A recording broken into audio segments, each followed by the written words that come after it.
There are 5 levels of power. Most men never climb past the first one. They live their whole lives at the bottom, quiet, replaceable, obedient, calling it stability, calling it being realistic, mistaking survival for strength.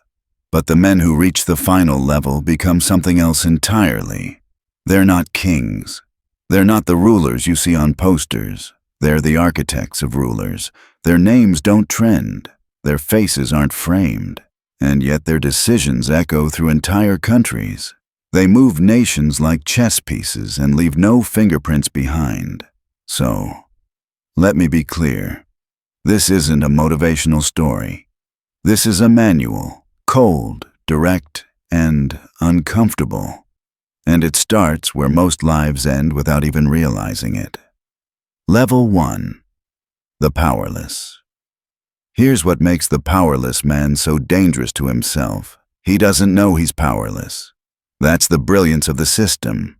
It doesn't need chains when it can give you the illusion of choice. He thinks his opinions are his own. He thinks his routines are just life. He believes his freedoms exist because the world is fair. But those freedoms weren't handed to him out of kindness. They were granted out of calculation. Because a man who believes he is free will police himself. He will defend the very structure that uses him. He will call it normal. He will call it how things are. He will live inside invisible chains, and if you try to point at the chains, he'll argue with you, because admitting the truth would force him to change. And change is painful. The powerless man lives on routine and reaction. He responds. He consumes. He obeys. Ask him why he wakes up, why he works, why he's exhausted, why he keeps pushing through a life that feels hollow, and listen to what he says. Because I have to. Because that's life. Because that's how the world works. Those aren't answers. Those are scripts. They're chains disguised as wisdom. Look around. These men fill cities. They fill classrooms. They fill churches. They fill jobs, stadiums, timelines, comment sections. Everywhere you look, there they are. And yet, when you really examine them, they're interchangeable. Same fears, same opinions borrowed from the loudest voice, same I'm just trying to get by energy. They are the masses, the gray fog that gives cover to those above. And I want you to understand something. The powerless man isn't powerless because he lacks talent. He isn't powerless because he lacks ambition. Most of the time, he has both. He's powerless because he's submissive. He waits for instructions. He looks for approval. He measures his life by other people's reactions. He's terrified of being alone in thought because thinking for himself risks exile from the crowd. And the crowd, let's be honest, becomes his religion. So he keeps quiet. He laughs when others laugh. He nods when others nod. He repeats the same safe opinions because safe opinions keep you socially alive. And slowly, without noticing, he bends his spine to survive. And what does it cost? It costs his soul. What's worse is the powerless don't just accept the powerful. They mock them. They throw stones from below and call it virtue. They label ambition toxic. They call discipline ego. They call greatness narcissism. They romanticize weakness because strength reminds them of what they refuse to become. So they build coping philosophies. They create ideologies that glorify suffering, systems that reward dependence, narratives that punish assent, politics that promise safety in exchange for obedience. And they convince themselves they're moral. But morality without power is theater. It's a costume worn by those too afraid to fight for their own life. Watch them closely and you'll see the pattern. Their lives are governed by fear. Fear of rejection. Fear of risk. Fear of punishment. But the most paralyzing fear of all, the fear of responsibility. Because responsibility is the moment you stop blaming the world and start owning your choices. Responsibility is the moment you realize no one is coming to save you. And that realization is terrifying to a man who built his entire identity around waiting. The powerless man believes the system owes him something. He believes fairness is a law of nature. He believes that if he suffers long enough, someone will reward him. Like suffering is currency, like obedience is virtue, like hoping is strategy. But suffering isn't currency. Obedience isn't virtue. And hope without action is just a drug that keeps you asleep. A man who remains at level 1 will always be used. His labor, his time, his attention, rented out to the highest bidder.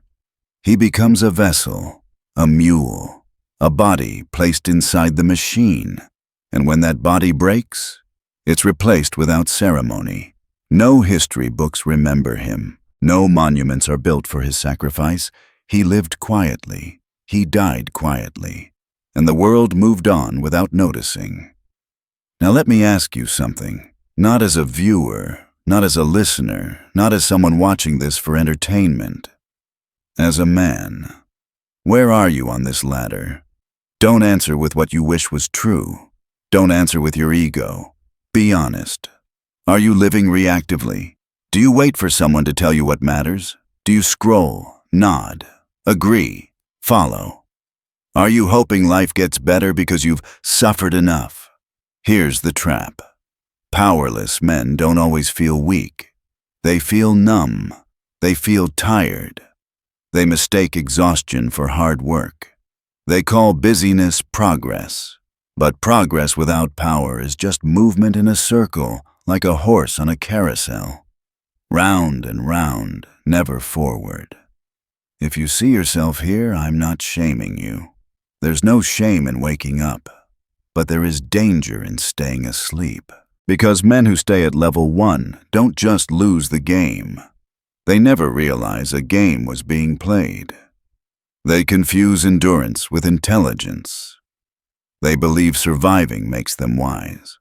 But ask yourself, if you've survived this long and still feel anxious, still feel replaceable, still feel unfulfilled, what have you actually built?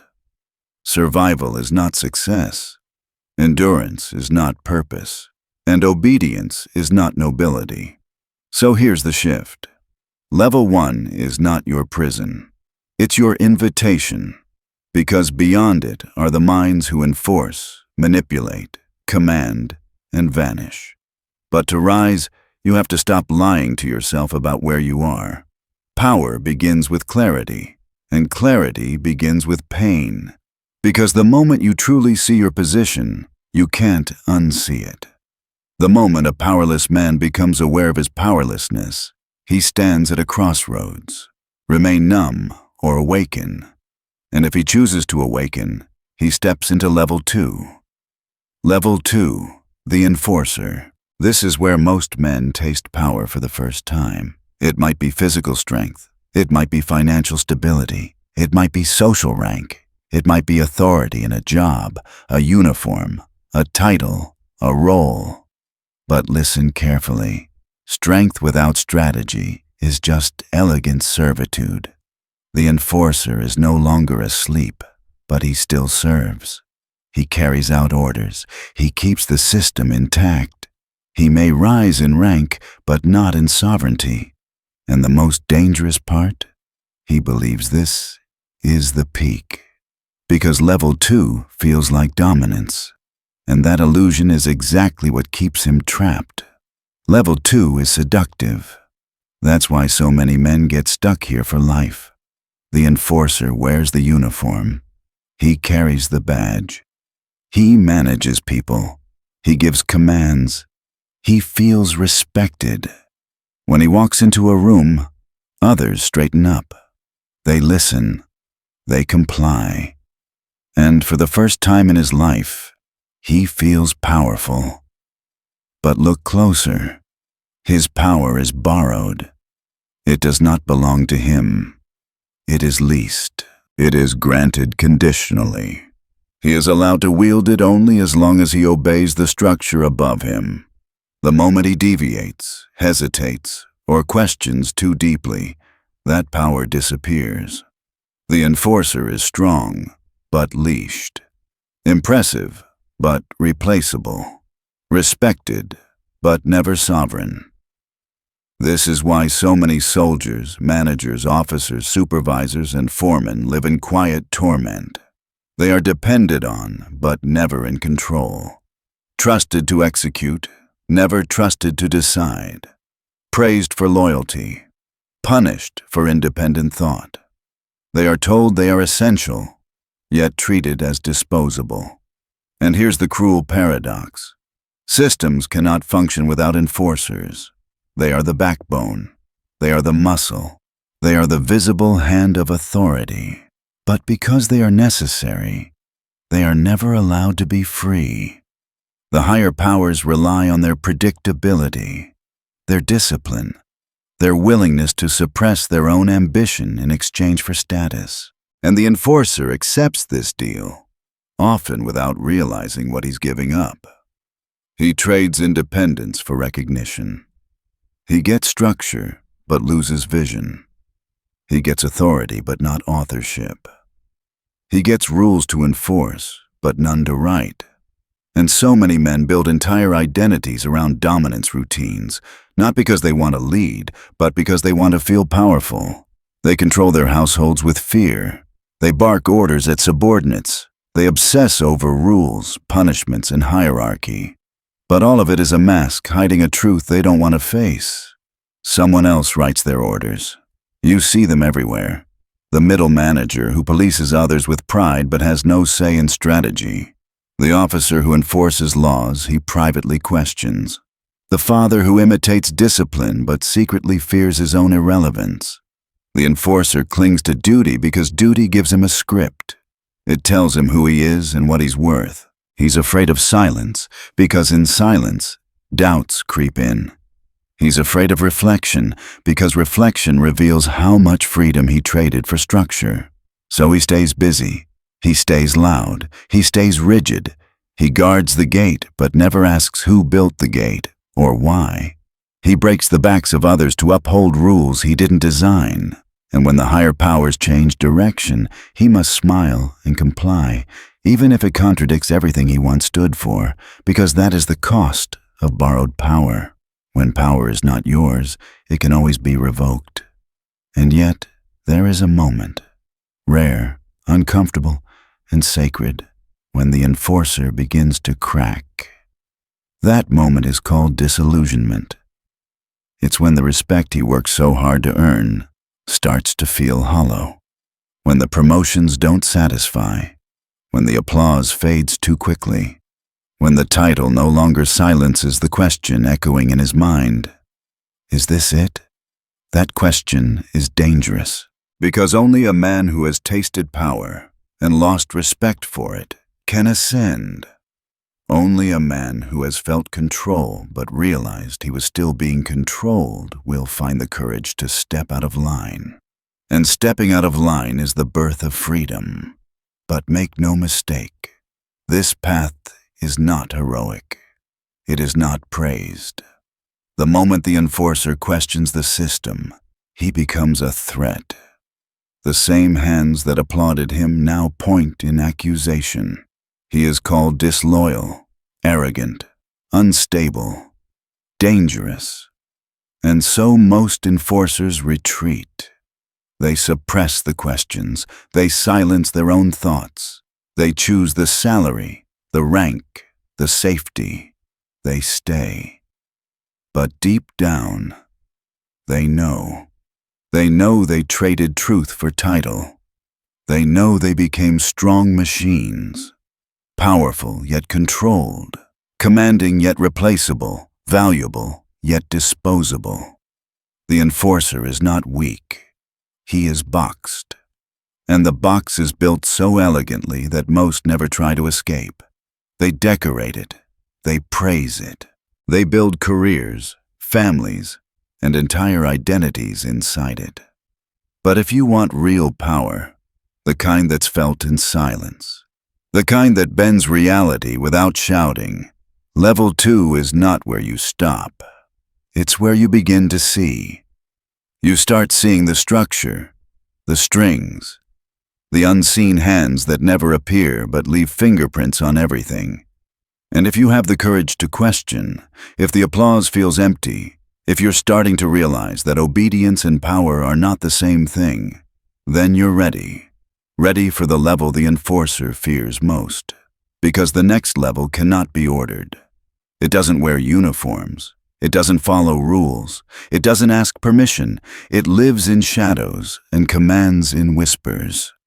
When a man stops obeying but hasn't yet claimed authority of his own, he enters the most volatile realm of all. Level 3. The Schemer. And this is where raw obedience dies and something far more dangerous is born. Level 3 is where masks become mandatory. The schemer no longer serves openly. He manipulates. He studies people the way others study maps. He stops asking what is right and starts asking what works. Truth becomes flexible. Loyalty becomes temporary. Every interaction becomes a calculation. At this level, power is no longer taken by force. It is extracted. Quietly. Patiently. Through influence, persuasion, and design. The schemer listens more than he speaks. He flatters more than he challenges. He watches every movement, not for meaning, but for leverage. Who wants what? Who fears what? Who needs approval? Who is hiding insecurity behind confidence? He doesn't push doors open. He waits for others to open them for him. And this makes him dangerous. Because while the enforcer moves bodies, the schemer moves minds. While one uses authority, the other rewires perception. He doesn't give orders. He plants ideas. And the most effective ideas feel like they came from someone else. But there is a cost to this intelligence. To manipulate, you must remain present. You must be in the room. You must be seen just enough to matter, but never enough to be blamed. And that balance is exhausting. Every alliance is provisional. Every smile is weighed. Every conversation is a transaction. Nothing is free at this level. Not trust, not friendship, not even silence. The schemer thrives in courts, companies, movements, anywhere hierarchy exists, but the throne is unstable. He becomes the favorite advisor, the trusted strategist, the quiet voice behind decisions. He whispers to kings. He counsels CEOs. He reassures generals. But he is never the king, because his power depends on shadows. He is the suggestion behind the policy, the narrative behind the headline, the rumor that redirects blame, the enemy that suddenly appears when unity is needed. And when it works beautifully. The ruler feels brilliant. The crowd feels righteous. The system shifts without knowing why. But here is the weakness of this level. Influence only works when it is unseen. The moment the light falls directly on the schemer, the illusion collapses. Once people suspect manipulation, trust dies instantly. And without trust, the schemer has nothing. This is why level 3 is unstable. The danger isn't failure. The danger is success without foundation. The schemer is often the smartest man in the room, but he never relaxes. He is always scanning for threats. Watching reactions, measuring tone, adjusting posture. He fears exposure because exposure turns intelligence into guilt. He trusts no one because he understands too well how trust is used. And slowly, something begins to rot inside him. Because a man who can never be genuine eventually forgets who he was before the mask. He collects secrets like currency, favors like weapons, relationships like insurance policies, but none of it brings peace. He wins arguments but not rest. He gains access but not loyalty. He climbs ladders but never feels secure on them. Every victory feels temporary. Every success feels fragile. And yet, schemers are necessary. Power structures depend on them because they do what enforcers cannot. They bend culture, shift alliances, redirect public opinion. They move people without raising a hand. But their tragedy is this: in gaining influence, they lose safety. Their power exists only in tension. The moment they pause, they become suspicious. The moment they shine too brightly, they become targets. The moment they make a single mistake, they become expendable. Rulers begin to doubt them. The crowd begins to resent them. And when something goes wrong, the schemer becomes the obvious scapegoat. After all, everyone knows he's clever. And cleverness, when exposed, provokes fear. This is why so many schemers fall suddenly. A knife in the back, a reputation destroyed, a whisper that spreads faster than truth. They are remembered not for wisdom, but for suspicion. Their greatest strengths become evidence against them. Still, some men love this level. They love the rush of proximity to power. They love playing both sides. They love controlling conversations, collecting debts, watching stronger men unknowingly follow paths they designed. For a while, they flourish. But look closer at the highest level schemers, and you'll notice something unsettling. They aren't chasing power. They're running from irrelevance. They've tasted greatness from a distance, but they cannot stomach the price of stepping into the light. They prefer being essential in secret to being sovereign in truth. Because sovereignty demands exposure, and exposure demands courage. The schemer fears visibility more than failure. He'd rather manipulate the king than be the king, because the king is seen. And being seen means being blamed, so he stays behind the curtain. But if you're listening now and feel this level stirring inside you, if you recognize the hunger for leverage, the thrill of influence, the exhaustion of always calculating, there is still a door forward. It is narrow, and most never walk through it, because it requires sacrifice, not of intelligence, not of strategy, but of invisibility. It requires asking a question that terrifies schemers. What if I stopped shaping the room and started owning it? What if I stopped advising power and became power, even if it meant being hated, even if it meant being exposed, even if it meant being blamed? That is the cost of transformation, and only those willing to lose their edge, to risk being seen, challenged, attacked, ever cross into the next level. The level schemers fear most. The level of visible authority, the crown, the throne, the role that cannot hide.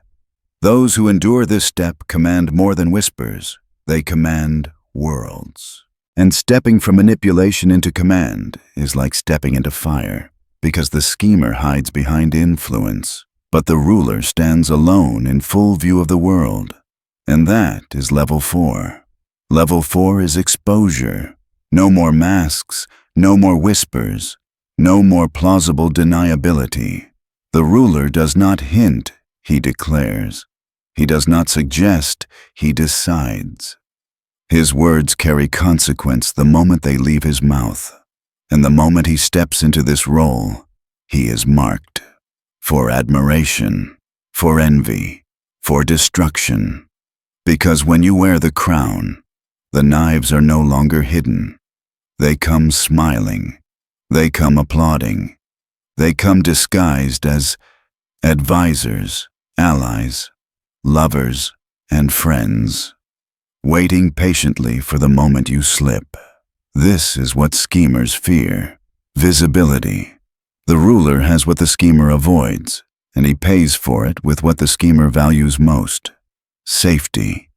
At this level, power is no longer built on leverage. It is built on presence. The ruler becomes the symbol. His name turns into law. His face becomes the banner. His decisions reshape lives. He is no longer behind the system. He is the system. And that carries a burden most men romanticize but cannot survive. One wrong decision, one misread moment, one public failure. And the crowd turns. Because the crowd does not love the man. It loves the idea of the man. And the moment he no longer fits that idea, he becomes the villain of his own story. This is why rulers live with constant paranoia, not because they are unstable, but because they see clearly. They understand what others deny. Loyalty is temporary, admiration is shallow, and support evaporates the moment it becomes inconvenient. The same people who lift you up will cheer when you fall. And yet the ruler must act. He cannot hesitate, he cannot hide, he cannot outsource responsibility. Every move he makes sends shock waves through the structure beneath him. That is the gift of this level. Creation. No longer scheming in shadows, the ruler designs in daylight. He sets direction. He builds systems. He creates eras. A ruler with vision can birth a golden age. A ruler without vision can burn everything to the ground. This is why history remembers rulers, not advisors, not enforcers, not whisperers. It remembers the name that signed the decree, led the army, faced the crowd. The crown makes you immortal or infamous, and the distance between those two is thinner than most men can tolerate. But understand this, being a ruler is not the final level. It is still a role, a position, and positions can be taken. The ruler is powerful but exposed. He must perform. He must justify. He must lead in real time, while enemies write narratives in the shadows. They watch him. They wait. They collect his mistakes like weapons, because they know a truth the ruler cannot say out loud. The visible throne is not the true seat of power. It is the lightning rod. Every failure hits it. Every resentment targets it. Every crisis seeks a face, and the ruler's face is always available. So the ruler must harden. He learns to smile while being betrayed. He learns to reward silence and punish unpredictability. He learns that kindness must be calculated, or it will be used against him. And in this process, something dies. Not out of bitterness, but necessity. The part of him that wanted to be loved is buried. Because love is unstable, approval is unreliable, and dependence is fatal at this level. The ruler must become emotionally detached, just but not naive, inspiring but not dependent, attentive but never needy.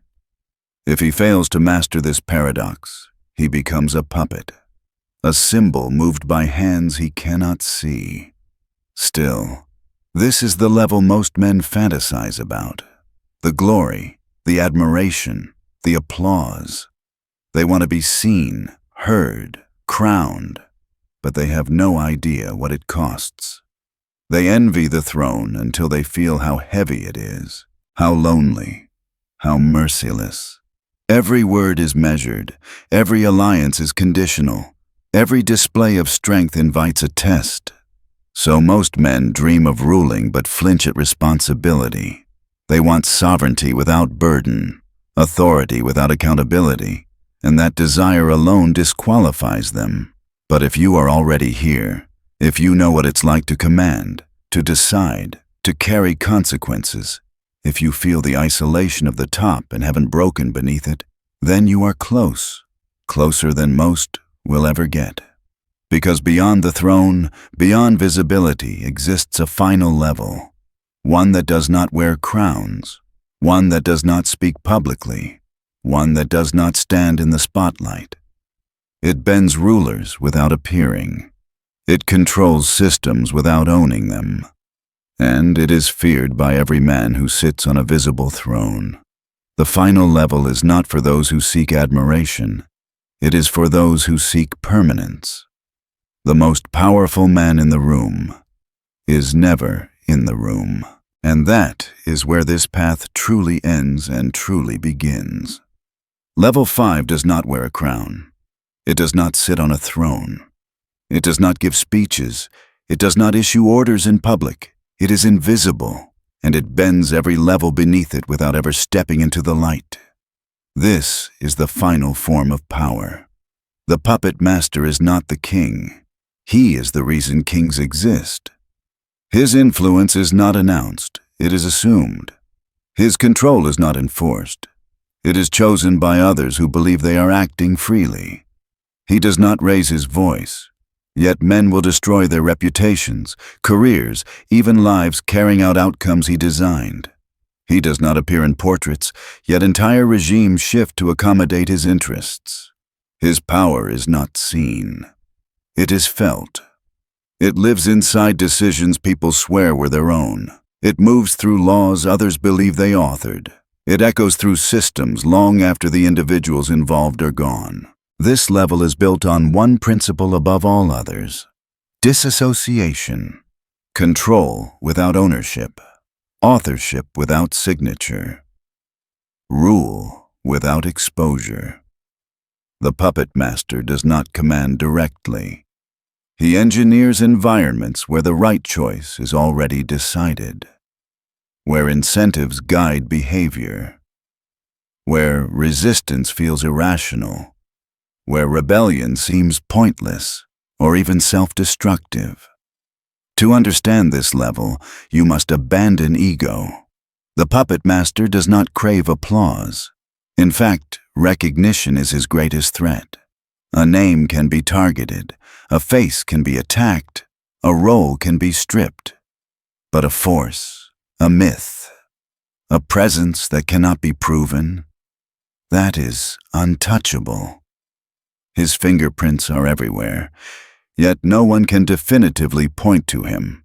And if someone tries, they're labeled paranoid, conspiratorial, unstable. And if, somehow, exposure does occur, there is already a replacement. That is the brilliance of true power. It does not cling to a single body. It flows, it migrates, it reincarnates through systems, symbols, and proxies like a virus with no cure because it hides inside the host's own DNA. The puppet master speaks through others. The CEO who suddenly pushes an acquisition that just makes sense. The politician who reverses his platform overnight. The cultural figure who shifts public opinion with a single post. These are not accidents. They are designs. And most people never question them. They argue about outcomes, debate surface-level motives, fight over symptoms, never tracing the source. Because the source is quiet, smooth, embedded. The puppet master does not fight for power. He sets the board so others fight for him. He does not fear rebellion. He manufactures it when necessary to purge threats, reset systems, remind rulers that their authority is rented, not owned. He understands something rulers learn too late. All visible power breeds resentment. The crown becomes a target. The billionaire becomes the villain. The general becomes the tyrant. But what you cannot see, you cannot attack. What you cannot name, you cannot overthrow. So the puppet master cloaks himself in foundations, advisory boards, offshore structures, cultural influence, long-term incentives.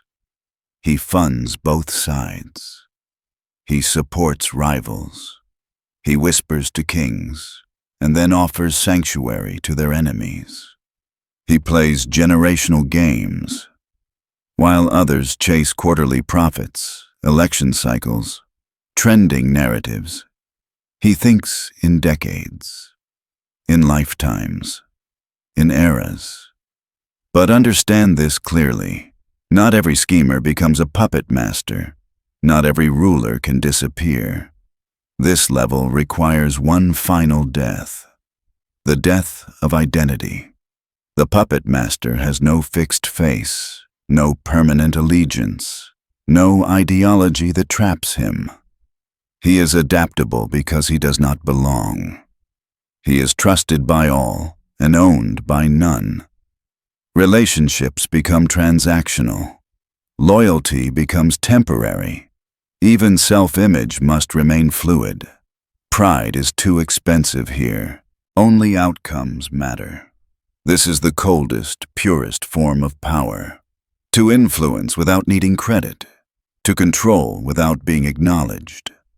To disappear and still dictate the outcome. Most men cannot imagine this. Their ego needs to be seen. Their pride needs validation. They want to be praised, feared, remembered. And that is precisely why they are vulnerable. They leave trails. They seek approval. They crave the feeling of power more than its results. But the puppet master would rather lose the credit and keep the control. He would rather be forgotten and still feared. He would rather rule in silence than reign in noise. That is what makes him untouchable, because no one rallies against a whisper. No one attacks a shadow they cannot define. If you followed this path, from the faceless masses, to the loyal enforcer, to the calculating schemer, to the isolated ruler, and now find yourself staring into this final abyss of absolute detachment. Ask yourself one question. Are you willing to vanish to win? Are you willing to trade your name for legacy, your face for force, your fame for permanence? Most are not. Most need to be seen to believe they matter. But those who endure this final transformation become something else entirely. Not men, not rulers, architects, ghosts, the ones who shape civilizations while remaining invisible to history. If you made it this far, it's because something inside you already knows. You were never meant to stay powerless. You saw through the illusion, you felt the discomfort, you sensed the lie behind the noise, and the moment you saw it, a part of you began to change. This is not the power they sell you. Not the loud performative kind. Not the kind that begs for attention. This is the power that builds in silence. The kind that does not ask permission. The kind that remains when everything else collapses. So now, I'll ask you directly. Are you willing to be feared instead of praised? Misunderstood instead of liked? Forgotten by the crowd, but victorious in reality? If this message unsettled you, if it forced you to see, write in the comments, I choose power in silence. Let's see how many are truly ready, not just to rise, but to disappear and win anyway. And don't scroll past what comes next. You're closer than you think. I'll meet you there. If you've made it this far, one thing is already true. You are not the same person who started this video. Not because you suddenly became stronger or smarter, but because you saw something. And once you see it, you can't unsee it. Most men live their entire lives without ever questioning their position in the power structure around them. They adapt, they endure, they call it maturity. In reality, it's slow conditioning, a quiet trade, safety for freedom, comfort for sovereignty, approval for authenticity. The 5 levels of power are not titles you earn or roles you're assigned. They are states of being. No one hands them to you. You step into them through the choices you repeat every day. And the most dangerous thing is not being at a low level. The most dangerous thing is staying there forever without realizing it. The powerless man doesn't suffer. He's numb. The enforcer isn't empty. He's busy. The schemer isn't lost. He's calculating. The ruler isn't peaceful. He's exposed. Every level has a price. And none of them are moral or immoral. Power doesn't care about virtue. It only cares about outcomes. That's a truth most people resist, because it forces them to confront something uncomfortable. You cannot want power and unconditional love at the same time. You cannot want control and total understanding. You cannot want absolute freedom and absolute safety. Every ascent demands sacrifice. And the final ascent, the choice to disappear, is the most expensive one of all. The puppet master is not worse than the ruler. He simply sees further. He understands that all visible power has an expiration date, that every symbol eventually becomes a target, that the safest position is not at the top of the spotlight, but outside of it entirely. But disappearing does not mean hiding. It is not cowardice. It is not fear. It is not weakness. It is discipline. It takes courage to give up recognition. It takes restraint to release the need for applause. It takes strength to let others believe they are leading while you design the path beneath their feet. That is power stripped of ego, clean, silent, unshakable. And yes, it is lonely. There is no cheering crowd on this path. No medals, no public validation, no clear identity to cling to. Because at the highest level, identity itself becomes a liability. The ego is too loud. Pride leaves tracks. Recognition creates targets. So the man who endures learns to let go. He no longer asks, "How do they see me?" He asks, "What will still exist when I'm gone?" He no longer reacts emotionally. He builds environments where other people's emotions move exactly as needed. And if that idea unsettles you, that's not a flaw. That discomfort is the signal. Real power always disturbs those still attached to how they are perceived. This path is not for everyone, and it shouldn't be. A society needs the powerless to function. It needs enforcers to maintain order. It needs schemers to adapt and shift. It needs rulers to represent authority. But only a very small number are willing to give up everything, identity included, to become the force behind all of it. The final question is not, which level do you want? The real question is, what are you willing to lose to rise? Comfort, certainty, being understood, being liked. Your name? Most people turn back before this question fully forms. They return to noise, distraction, routine, not because they are weak, but because they are not ready to let their old self die. Because every real transformation requires a death. But if you're listening to this and feel something different, not excitement, not fear, but a cold clarity, then this path may have been calling you long before now. Not so you can dominate others, but so you can never be dominated again. True power does not announce itself. It does not beg. It does not perform. It whispers. And once you hear it, life never sounds the same again.